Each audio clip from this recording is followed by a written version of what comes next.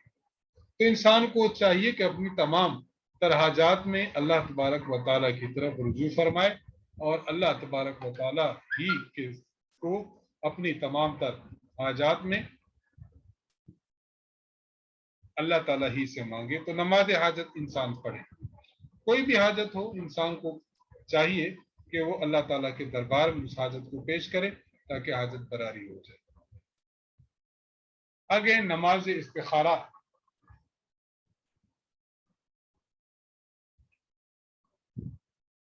ایک آدمی ایسا ہے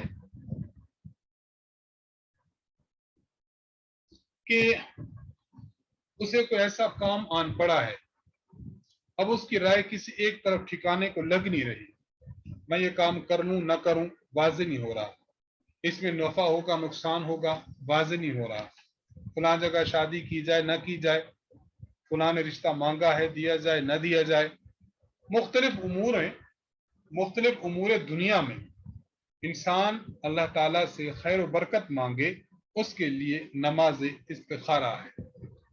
تو یکسوئی کا کوئی وقت ہو، مثلا سوتے وقت ہو یا دوپہر کو یکسوئی ہوتی ہے، جس وقت یکسوئی ہو آپ کی توجہ جو ہے ایک طرف ایک جگہ اور ایک ٹھکانے لگ سکتی، اس وقت انسان کو چاہیے کہ 2 رکعت نماز پڑھے، اس کے بعد دعائے استخارہ جو مسنون ہے اس کو پڑھے۔ اس کے بعد ضروری سونا نہیں ہے کہ سو جائے، بلکہ دیکھ لے کہ اگر اس کا رجحان قلبی کسی ایک جانب ہو رہا ہے تو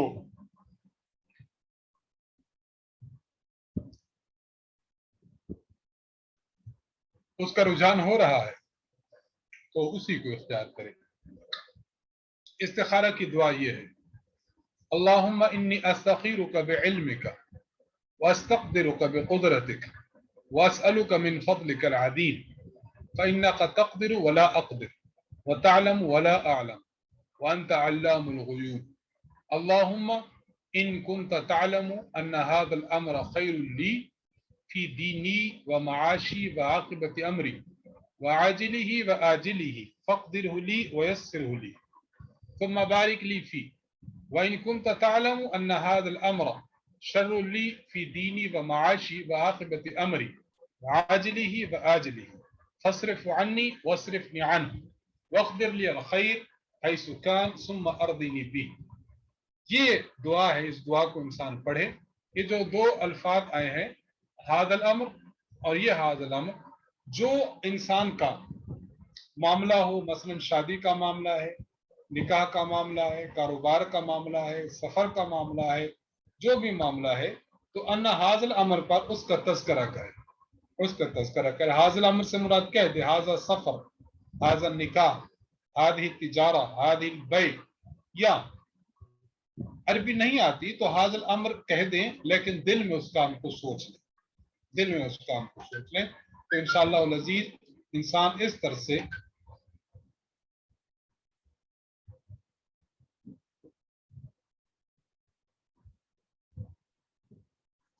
انشاءاللہ العزیز انسان اس طرح سے پھر اپنے جو ہے وہ معاملات کو اللہ تعالیٰ سے اس کی خیر و برکت کو مانگ لے گا۔ اس دعا کا ترجمہ بھی اس میں موجود ہے۔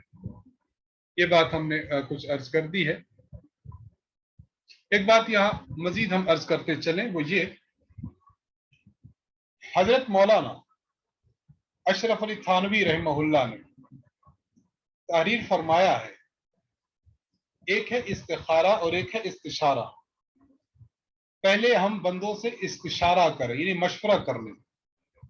استخارہ میں جب انسان اللہ سے خیر طلب کرتا ہے، اس کا رجحان کس طرف جاتا ہے، اس کو کیا چیز دکھائی دیتی ہے اور اس کا مفہوم کیا ہے، یہ سمجھنا ہر بندے کے بس میں نہیں ہے۔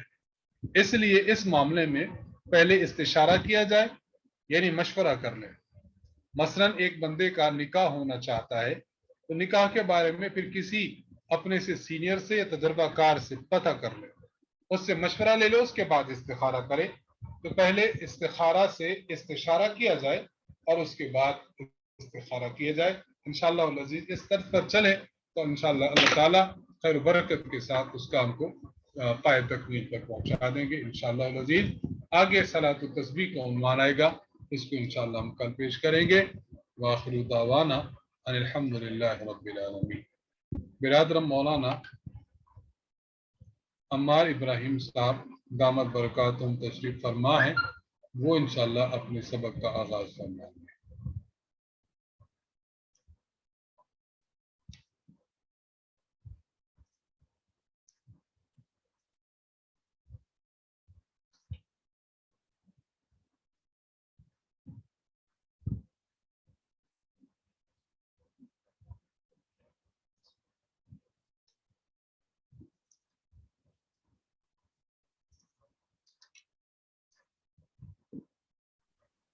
السلام علیکم ورحمۃ اللہ۔ جی وعلیکم السلام ورحمۃ اللہ۔ استاد محترم بس ایک سوال کی طرف وضاحت کر دیں۔ جی تہجد فرمائیں۔ جو پڑھیں گے، تہجد پڑھیں گے تو تہجد کے بعد وتر پڑھیں گے کہ پہلے پڑھیں گے وتر؟ تہجد پڑھ لیں، تہجد پڑھنے کے بعد وتر پڑھ لیں۔ اچھا، دوسری بات یہ پوچھ رہے تھے جو اگر سفر میں ہے تو سفر میں یہ قضا عمری جو پڑے گا شخص تو وہ 2 رکعت کے حساب سے پڑے گا، قضا کے قصر کے حساب سے پڑے گا کہ جو اس کی قضا ہے اس اعتبار سے پڑے گا؟ دیکھیے اگر قضائے عمری سفر میں پڑھنی ہے، جی ہاں سفر میں جب پڑھنی ہے تو جس اعتبار سے قضا ہوئی ہے اس اعتبار سے آپ نے پڑھیں۔ اگر آپ کی یہ قضا ہوئی تھی حضر میں تو پھر آپ سفر میں بھی 4 رکعت اس کی قضا کریں گے۔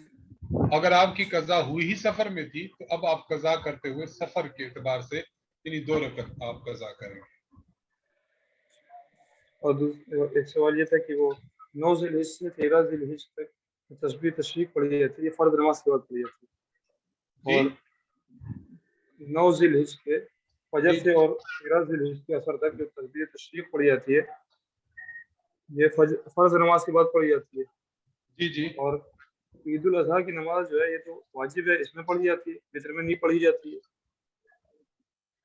عید الاضحیٰ کی نماز پر کو قیاس کیا ہے علماء نے دیگر نمازوں پر، جس طرح دیگر نمازوں میں انسان کے پاس ایک مجمع ہے بجماعت، یہ بھی اسی نماز کی طرز پر ہے، اس لیے اسی پر قیاس کرتے ہوئے اس کے بعد بھی تسبیح پڑھی جاتی ہے۔ اچھا، ان دنوں میں اگر کوئی قضا نماز پڑھ رہا ہے تو کیا وہ تسبیح تشریق پڑھے گا اس نماز میں؟ نہیں اس میں نہیں پڑھے گا، اس میں نہیں پڑھے گا۔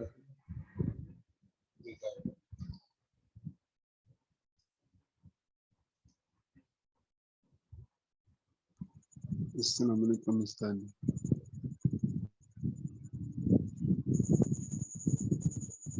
السلام علیکم۔ جی وعلیکم السلام ورحمۃ اللہ وبرکاتہ۔ استاد صاحب آ چکے ہیں، ابھی سبق کا آغاز کرنا ہے، آپ مجھے واٹس ایپ پر بھیج دیجیے گا۔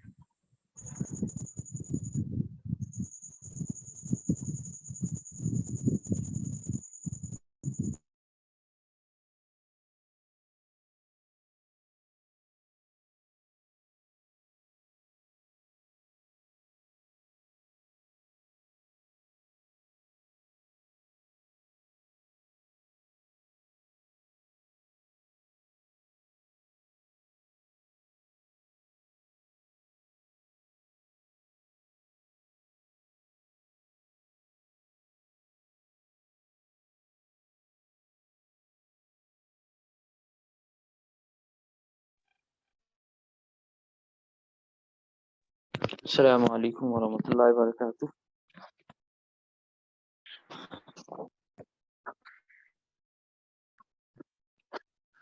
آج چھٹی فرما لیں، سبق کو ختم کر دیتے ہیں، مہمان اور مصروفیات کی وجہ سے آج سبق نہیں ہو سکے گا، ٹھیک ہے؟ دعاؤں میں یاد رکھیں۔ السلام علیکم ورحمۃ اللہ وبرکاتہ۔ السلام وعلیکم السلام